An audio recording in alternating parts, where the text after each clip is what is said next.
Good afternoon, everyone. Thank you all for joining us today. I'm David Downs. I'm in the department's Office of International Affairs. I am honored to have the chance to introduce Bob Snow, who will talk about one of the department's very important and interesting international activities. Bob is an attorney advisor with the Office of the Solicitor here in the department in Washington. He has been working on Colorado River issues for the department since 1995, including the implementation of the U.S.-Mexico Treaty on the Colorado River, which he will speak about today. He's been a lead negotiator for the department and the United States on this important issue. Drawing on this experience is one of the leading experts on this leading natural resource issue. And so I am honored and feel privileged to have the opportunity to introduce Bob Snow.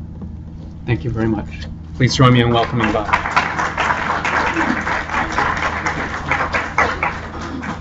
Thank you very much. It's nice to see a lot of familiar faces and some new ones too.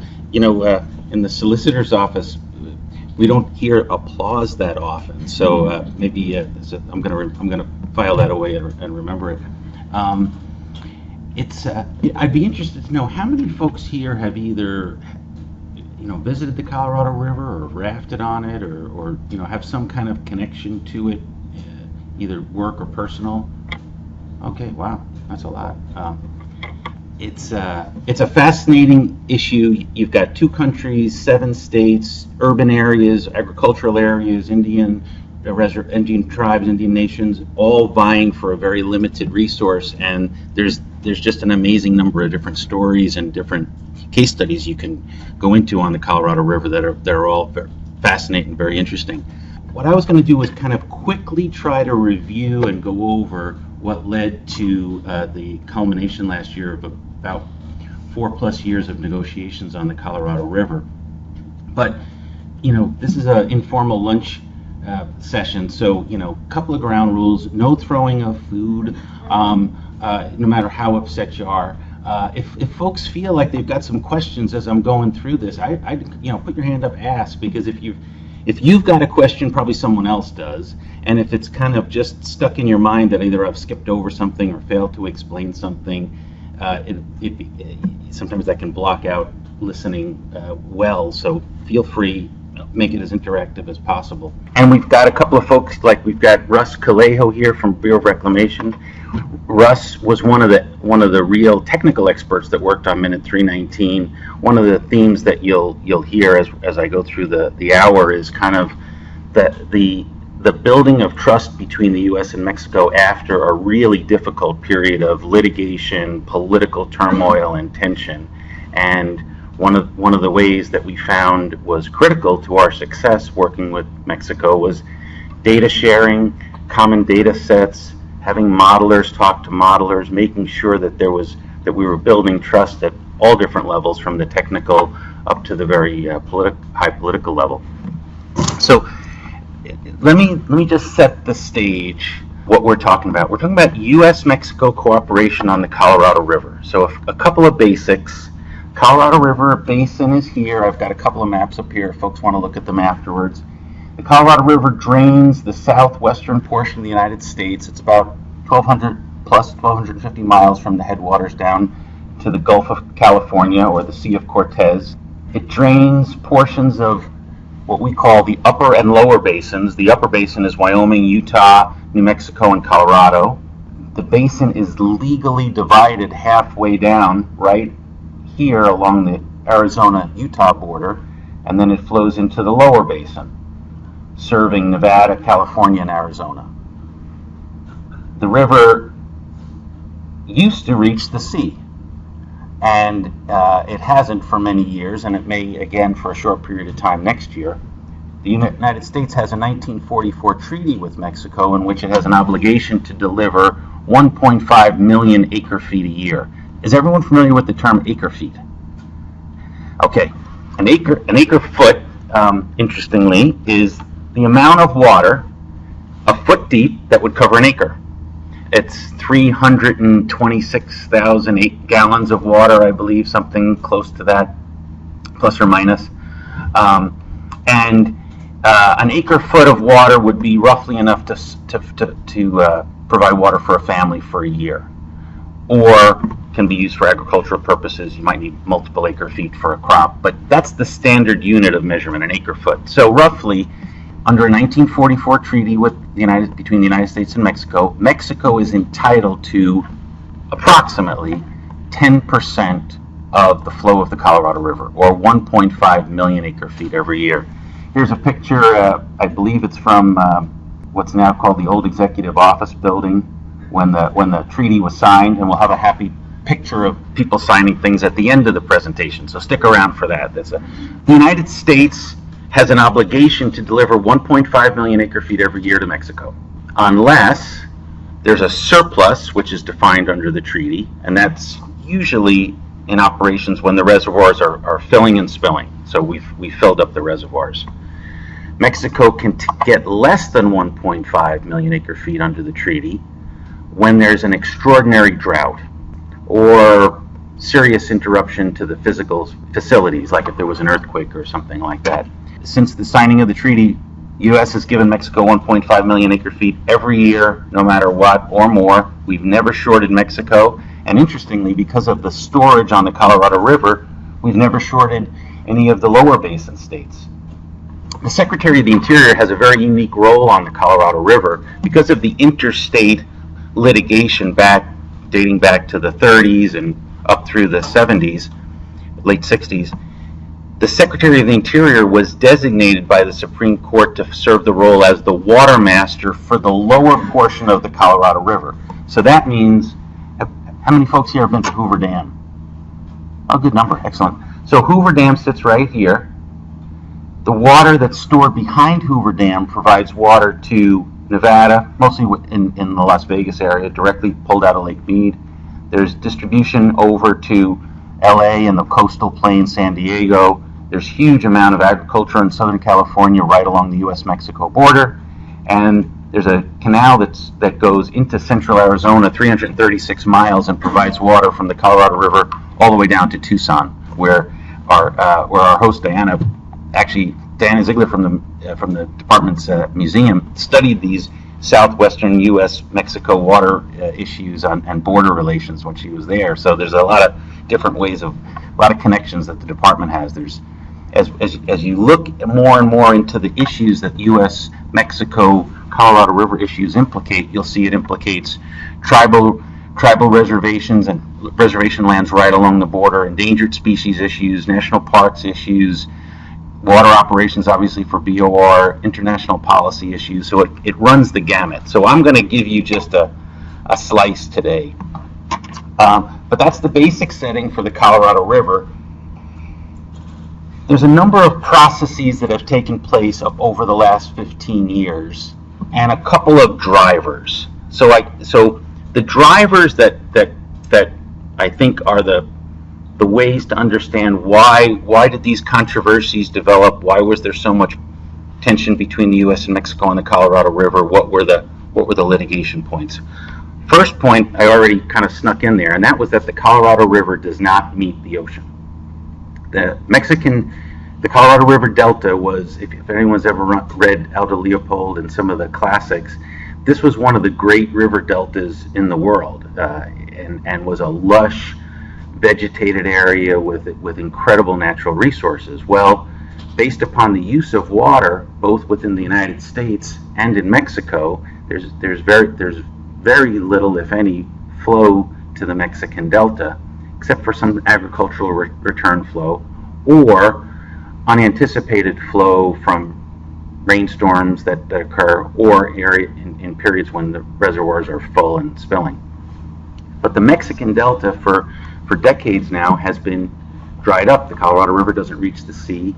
There's been tremendous environmental impacts in that region as the agricultural use in both the U.S. and Mexico take and distribute and use that water for agricultural purposes, for M&I purposes.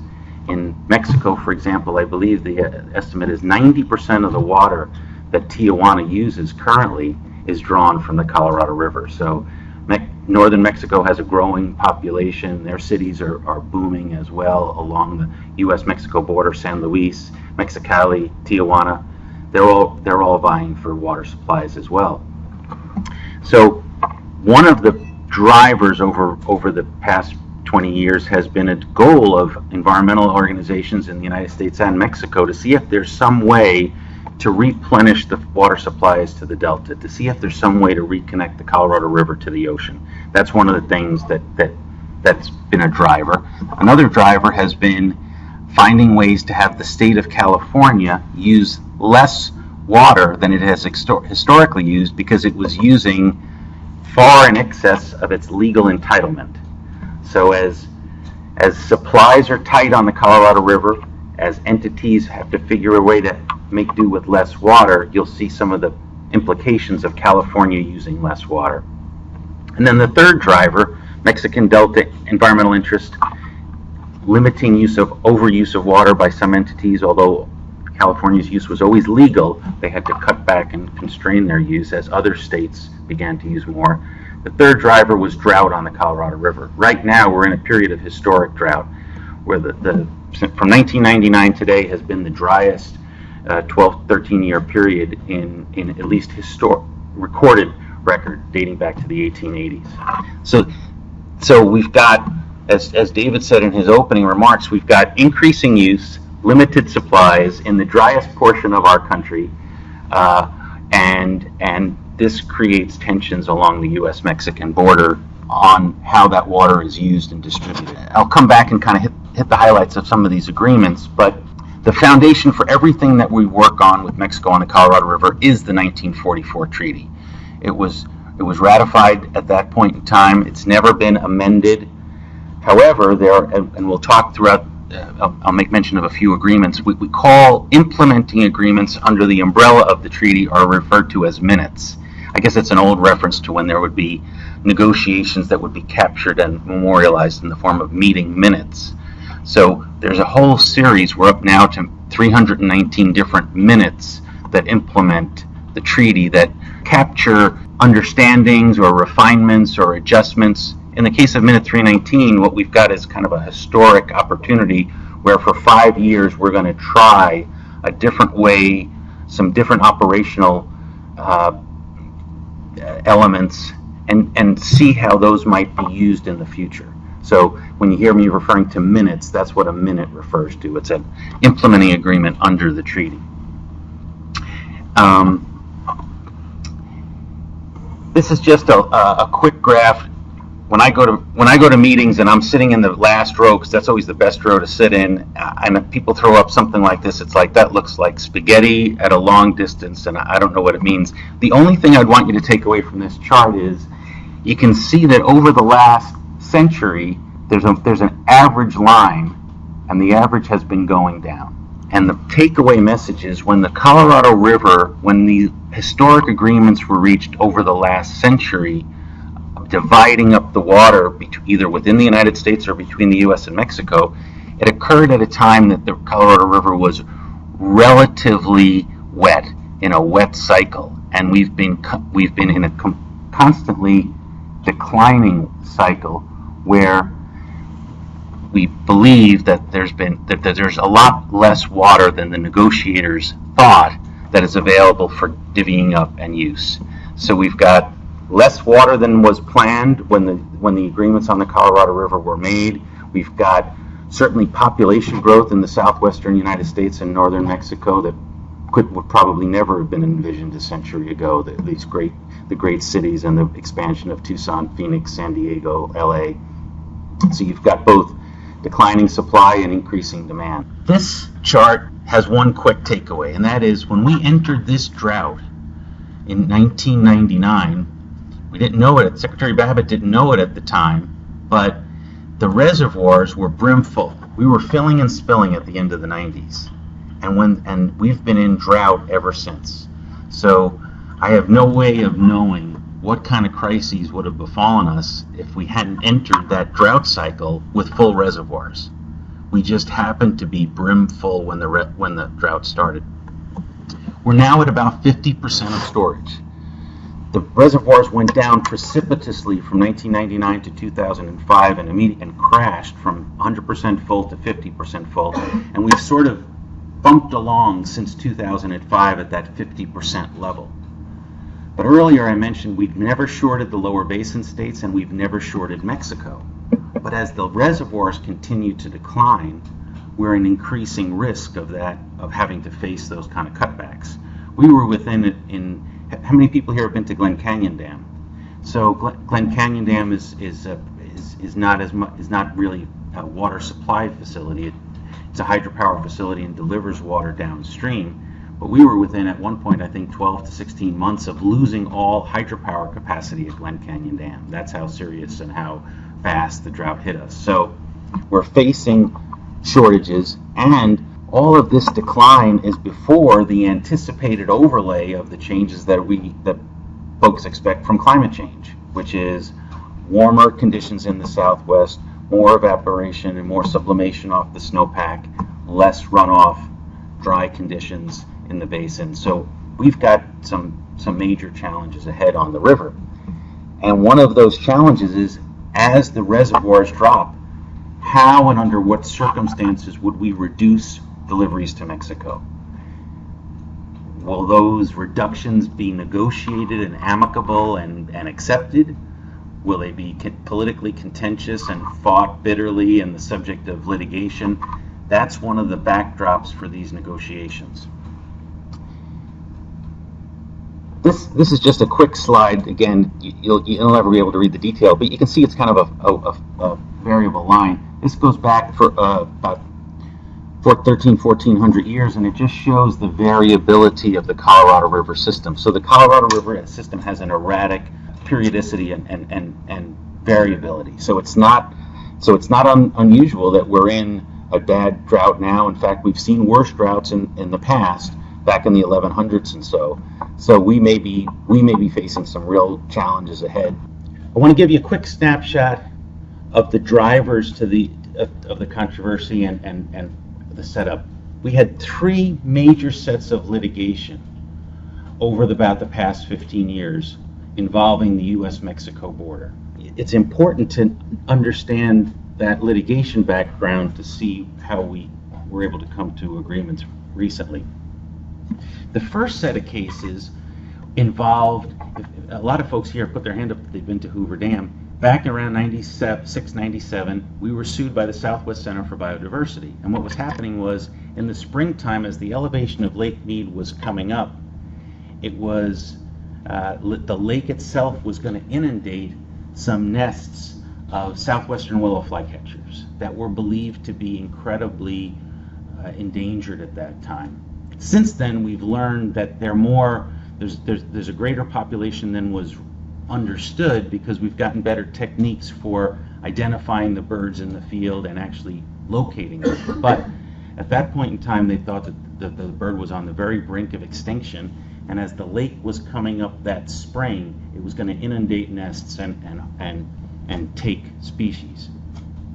That led to litigation. But the background of that litigation wasn't just about protecting specific bird nests.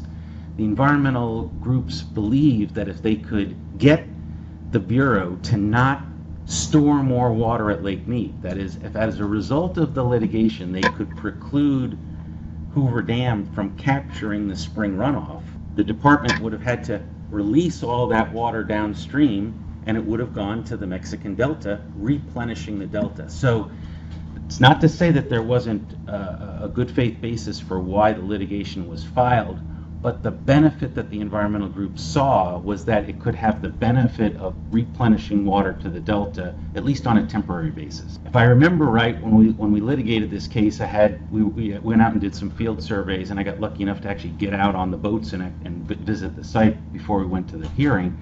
We had 6 or 8 different nests that were potentially implicated, and the amount of water that we would have had to bypass to protect those 6 nests was the same amount that the states of California and Nevada use in a year. So the entire amount of water from the Colorado River that's used by LA, San Diego, Imperial Valley, Coachella Valley, Phoenix, Tucson combined That's how much we would have had to bypass to the ocean. Quick little tidbit from the court hearing: as we were making the argument before the judge literally, as he was listening to this, he reached down under his podium and he put a glass of water here on his lectern, and he said, "The water that you would be sending to the ocean," and then he holds his water glass. He said, "That is the water that serves this courtroom, right?" Those of us on the department side felt like he got it. Those on the other side of the table thought this is not a good sign, and in fact, we prevailed. Not because of the glass of water, but because we had some very good quality work that had gone on between the Bureau of Reclamation and the Fish and Wildlife Service. That focused attention on the Colorado River Basin because every state has an interest in keeping as much water in the reservoirs as possible so they can be used to get you through a period of drought. Exactly how things have turned out. So the first case that we litigated was, must the department evacuate all this water and send it down to the Mexican Delta? In that case, there was a finding that that the Bureau of Reclamation and the department had properly complied with the Endangered Species Act. There was no duty or obligation to release that water, and that there were adequate protections for the southwestern willow flycatcher in place. As it's turned out, that was exactly correct. The flycatcher population is orders of magnitude higher today than was thought to be the case at the time, and they seem to be doing well, although the primary threats to them are their wintering habitat down in Costa Rica and some of the logging that takes place in their winter habitat as part of the Pacific Flyway. So the first case was about the Mexican Delta. Second case, when the United States changed operations in the late 90s and early 2000s, litigation was brought saying that the United States had to look into Mexico and assess the impacts of those Colorado River changes on a transboundary basis. And that case was resolved in favor of the United States because the court found that the United States may change its operations domestically, but it still has an overriding duty to continue to send 1.5 million acre feet to Mexico no matter what. So even if we change domestic operations, what Mexico did with its water, its 1.5 million, was really Mexico's authority, and it was a matter of their sovereignty. So in that case, the United States did not have to affirmatively look into Mexico for changes in operations. The last case that really brought U.S.-Mexico tensions to a head, though, was the lining of the All-American Canal. And it's a little hard to see, but there's a little picture here of the desert Southwest right along the U.S.-Mexico border. Quickly, one of the reasons why the United States was going to line the All-American Canal is because California had come to use more than its legal entitlement while Arizona and Nevada were growing. But as Arizona and Nevada came to have full use of their water supply, there was less leftover water for California to use. This is a slide. It's a little hard to see, but you can probably see that there's sand dunes and water flowing through the desert. That's all you need to know. This is one of the largest earthen canals, was one of the largest earthen canals in the world. I think the largest certainly in the United States.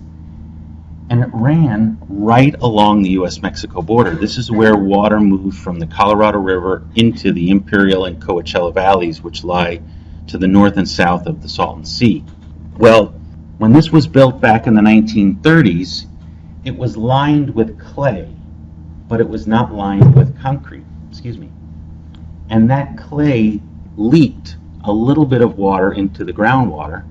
It flowed south into Mexico, and Mexican agricultural interests built systems to capture that water, pump that water, and use that water, and farmed with it.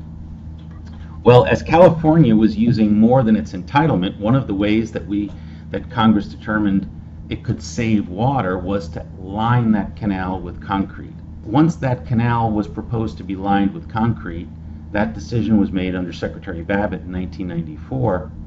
And one of the things I think I would want you to take away is sort of the interesting way that some of these issues have been handled similarly over many different administrations. I think one of the points of Colorado River issues is that they don't tend to change dramatically from administration to administration, that there's a lot of continuity. So Congress in the late 1980s and early 1990s said, line this canal, save that water, and then use the water that's saved from not having it percolate into the groundwater and have that serve an Indian water rights settlement in California. So it sounds like something from a crazy hypothetical from law school, where you've got U.S.-Mexico relations, a state using more than its share, saving water to send to an Indian tribe, but this was the solution that was identified. Well, here's a satellite image that basically does a better job of showing you the location and the controversy. This line right here, this straight line, is the U.S.-Mexican border. The All-American Canal is this line that runs right along the border. In some places, just a few dozen yards from the border. And the proposal was from the Colorado River to over here, about 30 miles. This 30-mile stretch of the canal would be lined with concrete. Just to complicate things, though, when we line that stretch with concrete, because there's less groundwater flowing down into Mexico, these wetlands that are in Mexico would be negatively affected. And some U.S. listed endangered species are found in those wetlands. So it just, it just doesn't get easier.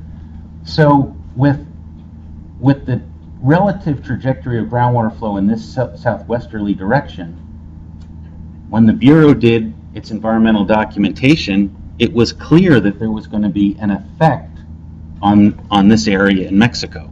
And that teed up the question in the All-American Canal litigation, whether the United States has an obligation under domestic statutes like NEPA and the Endangered Species Act to do compliance on the impacts in a foreign country. And while the Bureau documented the anticipated impacts in Mexico, it did not mitigate for or claim that or agree that it had to do compliance on the impact in a foreign country. It provided the impact information for an informational basis, but from a compliance standpoint, compliance with NEPA and ESA was limited to areas within the United States. To line that portion of the canal, when Congress said that it should be lined to save water, it required that no federal dollars be spent. So the California entities that would benefit from this water actually had to pay for it. Totaled about $300 million. So in the mid-2000s, just as the project was about to start, it was authorized by Secretary Babbitt, now Secretary Norton's in office. We're about to start lining the canal, which is a federal facility, but the funding would come from the state of California. Interests in Mexico sued and said, you can't proceed with lining the canal for a number of reasons. One, it's now our water. We've been using it for so long. We've got a right that seepage continues. Secondly, you can't line that canal because you're going to affect these species that are in these wetlands here just south of the border. And they sued to enjoin us from proceeding with the lining. Well, this got to be such. There was a poll taken at the Mexican Congress at this time when this controversy flared up, and the Mexican Congress said the top 3 areas that we have concern with the United States are immigration policy, drugs and trafficking and criminal activity across the border, and the United States illegal lining of the All-American Canal. So, that's, you don't want to be on that top. That's not one of those top 3 lists you want to be on. And it was raised at the presidential level between President Fox and President Bush. Mexico had strong objections. When we litigated this in the U.S. court system, ultimately the Bureau's ability to line and its the appropriateness of its compliance was upheld by the courts. And there was an interesting sort of a wrinkle in the case, because it's a little hard to see here, but if we dim the lights, or I could show you on the photographs afterwards. While there are these small amount of wetlands here, there's also pumping and agricultural areas between the wetlands and the canal. And so the Mexicans actually came in with two arguments. They said, one, if you line that canal, you're going to impact the wetlands. And oh, by the way, we intend to increase our agriculture with that water too, because we've got a right to that water. We can develop that water and we can dewater those wetlands, but you can't, because it's our water. That water has seeped from the canal for so long, we now have a right to it. Those arguments didn't prevail. The court said no. Mexico, just as the treaty says, Mexico gets 1.5 million acre feet no matter what. Here's where the story kind of gets interesting and sets up the here's where it changes tack, let's put it that way. As the United States was about to line the canal, the amount of water that would be saved by this lining project for $300 million was 67,000 acre feet a year. It's a lot of water if you're an Indian tribe in California and you haven't secured your water rights, but in the overall flow of the river, it's not a tremendous amount. Mexico's entitled to 1.5 million acre feet every year, but they actually get more than that. There's always rainstorms, there's always little spills and little operational water that leaks down there. So the United States actually kind of offline, quietly, said to Mexico, we've got an obligation to provide 67,000 acre feet to users in California. If you will reduce just a smidgen, almost too little to be able to accurately measure, if you, instead of taking 1.5 million acre feet a year, if you take 67,000 less, we won't line the canal. And on top of that, we'll give you a substantial portion of the money that would be saved by not lining the canal. So the U.S. said, look, we're not trying to disadvantage agricultural users in Mexico. We're not trying to harm the wetlands. We've got an obligation from Congress to provide water for use within California. If Mexico will accept just a little bit less, we won't line the canal, and we'll provide a fund of some substantial amount to assist in water development within Mexico, because we won't have the costs of lining the canal. Mexico didn't accept that offer. It was very intriguing to them. They thought about it because it was a pretty extraordinary opportunity, but ultimately they didn't accept the offer. That led to the lining of the canal, and what we're seeing is that the groundwater levels, now that the canal is concrete, the water is not seeping into the ground, groundwater levels are starting to decline as predicted. Well, this takes us to about 2007. We now have had 10 years of litigation. We've had tremendous polarization on the border. There's worries about protests and violence. The folks that were actually out there lining the canal were worried about real violence taking place at the canal lining, and a lot of opportunity for civil unrest along the border. And at the senior political leadership, at the Mexican ambassador level, at the Secretary of Interior level, and Secretary of State level, there were some discussions about the need to have a better process, the need to have better dialogue, so we could look down the road, see these fights and these challenges that were coming, and see if there wasn't a better way to avoid them. We had this innovative idea that we wouldn't line the All-American Canal, but it came up so late in the process, and there had been so much polarization and so much controversy, maybe that interrupted its ability to be accepted. So in 2007, Secretary Kempthorne kicked off at the very end of his tenure a notion that we would have a binational dialogue, with a formalized binational dialogue with Mexico. And that was actually one of the last things he signed in office in January 15th, 2009, just as he was leaving. And when they handed that issue off to the incoming Obama administration, I think there were a lot of high hopes, and certainly Secretary Kempthorne believed that Secretary Salazar would carry on this U.S.-Mexico dialogue in a way that could lead to progress.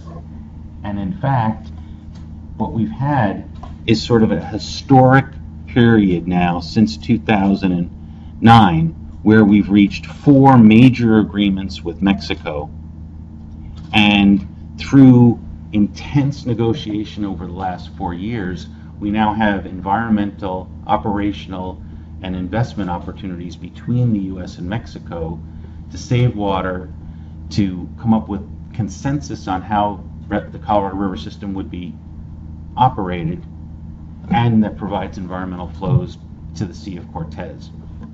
So let me focus on the keys to these recent successes.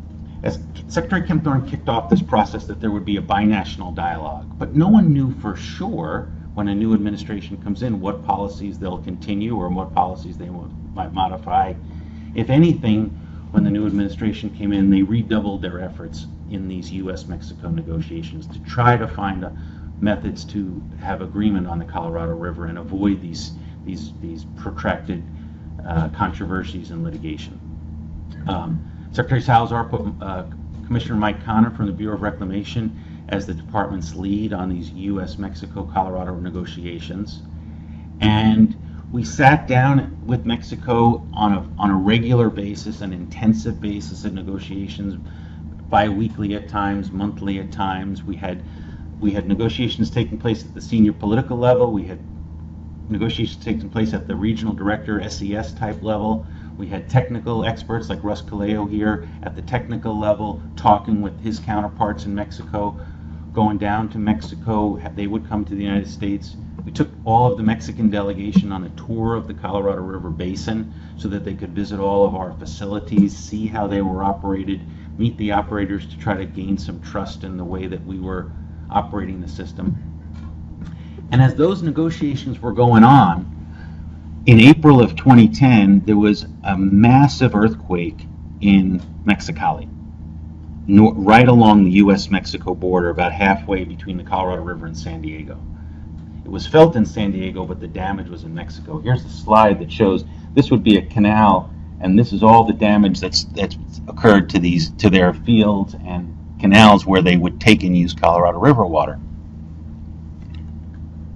Here's a massive industrial plant has been flooded and damaged by the earthquake. This was Easter Sunday, April 2010. So all of a sudden, we're sitting in this process with the Mexican delegation. We're building trust. We're coming up with ideas about operational agreements that could potentially be achieved. And this earthquake hits.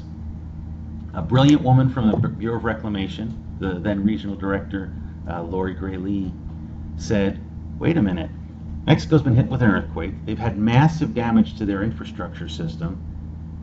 They're not going to be able to take all of their water. They're facing their own crisis because they don't have the ability to use the water. They don't have funding instantly available to do rehabilitation of their facilities. What is it that the U.S. could do from a humanitarian perspective that could help Mexico during this crisis? And we started brainstorming. In fact, the weekend that it happened, all of a sudden VOR and folks, the Reclamation and folks were doing conference calls to come up with what ideas are out there.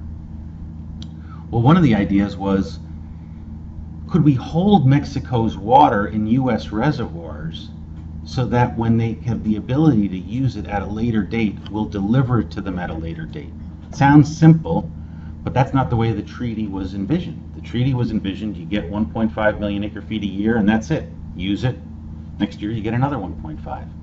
Well, we started working with our colleagues at the State Department, working with Mexico to explore, are there ways that we could basically say, Mexico, you have a right to 1.5 million acre feet, and we're not tampering with that right, but what we're gonna say is, if you can't, for a test period, take that entire block of water this year, let's say you can only take 1.4 or 1.3, we'll hold that extra amount in the U.S. reservoirs until you can rehabilitate your system and take and use that water.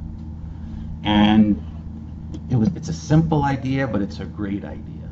And it took a long time to work through the legal issues, the operational issues. Mexico was very wary. Are we losing our rights here? How do we know we'll get this water back? How can we be certain we're not losing out? The U.S. was, well, how can we be certain we're not giving something away? This isn't within the absolute four corners of the treaty, but it sounds like a good humanitarian thing to do. It's good for endangered species. It keeps a little more water in U.S. reservoirs. It's good for hydropower. Keeps the elevation of reservoirs up. It's a win-win. After pretty intense negotiations over a 6-month period, at the end of 2010, we were able to reach agreement with Mexico. Secretary Salazar flew to Mexico City. There was a big hoopla about that agreement. But that was just one piece of the puzzle. Now all we did was tackle that one event and that one modest challenge. And we did it for a 3-year period because Mexico thought that was about how long it would take to rehabilitate their facilities. The benefit of that agreement was it gave us a springboard for further agreements. And this is the agreement that this talk is leading up to. Back in November of last year, we signed Minute 319. Minute 318 was the humanitarian agreement for the earthquake, signed in December of 2010. That led to 2 years of literally round-the-clock constant negotiations. And at the end of 2012, we came up with a 5-year, pretty historic type agreement between the U.S. and Mexico. And it has 3 basic components. On the operations between the U.S. and Mexico, we came up with a mechanism to say, as the reservoirs go up, we'll share excess water if we're blessed and have high reservoir conditions. And we'll agree to that in advance. As the reservoirs decline, we're going to have a pre-agreement on how much and when deliveries will be reduced. So there's an equity there, and there's sharing both in high reservoir conditions and in low reservoir conditions. So that's the first piece of the puzzle. The second piece of the puzzle was Mexico still has need for funding to repair their infrastructure from the earthquake damage, and they still can't take and use all of their water. So we extended for 5 years the period by which Mexico could defer deliveries through 2017 and get that water back at a later date. But we also put an interesting element in there that says, as U.S. entities, because Mexico could use funding, U.S. entities will invest in the repair of those facilities and will actually improve the facilities to save water. And in return for that investment, and the U.S. entities that provide that funds will get some water that would be saved from those water savings activities. Mexico gets the permanent right in perpetuity to all of the savings, but for the first or second or third year that water conservation takes place, cities and the federal government from the U.S. that fund those improvements will get that amount, this modest amount of water, whereas Mexico gets the long-term savings from those conservation activities. And then the third piece of this agreement was an environmental package where the U.S. and Mexico agreed to co-fund a pulse flow, a man-made modest flood from the Colorado River out to the Mexican Delta to reconnect the Colorado River to the sea and test to see how much benefit that'll provide to species down along that dry habitat. And we have scientific studies, scientists from both the U.S. and Mexico underway right now to try to design how this man-made flood to the ocean will be implemented. The target is to do it in the spring of next year, spring of 2014. The source of the water will be Mexican water, but the U.S. is 50-50 contributing the funding for the value of that water. So I'm just kind of touching on an overview, but we've got operational agreements on the reservoirs. We've got investment and repair of damage within the Mexicali Valley in northern Mexico. And then we have these first time in history environmental flows that would be taking Colorado River water out for the benefit of riparian habitat along the river itself and then out into the estuary and the Sea of Cortez. So it's a pretty great package. It's for 5 years. It's the first time in history that there's been this kind of cooperation between the U.S. and Mexico. A lot of folks observed that without the earthquake that occurred and that kind of trust building exercise in 2010, we never would have had either the water in storage to do these environmental flows or the trust between the U.S. and Mexico to make this agreement. So at the beginning of the overview, there was this kind of old grainy picture of people signing an agreement. Now there's a new modern digital photo of people signing the agreement back in San Diego in November of last year. How many people here have been to the Hotel Del Coronado? It's a superb place. It was a great place to celebrate this agreement with Mexico. That's the U.S. and Mexican delegations represented here. There's lots of interesting things I could drill into. I won't bore you with today, but or take you into this level of detail. But the agreement with Mexico couldn't have occurred but for some of the agreements with non-governmental entities that are making water available in Mexico. This agreement with Mexico couldn't have taken place without funding from U.S. urban users in Arizona, Nevada, and California. And the agreement couldn't have taken place without making water available, because there's some water sharing agreements between the U.S. and Mexico that require the entities who hold those water rights to give their agreement. So there's a fascinating layer here where, notwithstanding the fact that the Department of State and the United States federal government has plenary authority of international relations with another country, these agreements could not have been reached without the non-governmental organizations like Environmental Defense and Pacific Institute and others that were participating, Sonoran Institute. This agreement couldn't have taken place in this form without the funding and the acquiescence of the 7 Colorado River Basin states. And so you've got this amazing set of interlocking interests between local entities, U.S. states, Mexican states, U.S. federal government, Mexican federal government, that all had to fit this package. And led to some happy folks there back in San Diego in November, and then a kind of a nifty commendation to the team that worked on it from the president. So, if at the end of the day you work hard enough, you get a commendation from the president, from a civil servant. That's a pretty good thing. It's also very interesting to me the continuity of this arc of agreements from Secretary Babbitt through Secretary Norton, Secretary Kempthorne, Secretary Salazar, and now our new Secretary Jewell. I think everyone that works on these Colorado River issues is kind of hopeful and excited that we might get the chance to have this man-made pulse flow down to the Mexican Delta next spring. And there's an awful lot of folks from Fish and Wildlife Service, Reclamation, USGS, etc., that are working their tails off to make that happen. So that's an overview of one little sliver of Colorado River issues. It ends nicely, so it's a nice bedtime story. You can say, you don't go to bed with nightmares about litigation and controversy. And I'm just under my time limit, so if there's any questions, I'd be glad to take them. And thanks for being so attentive and not throwing any food.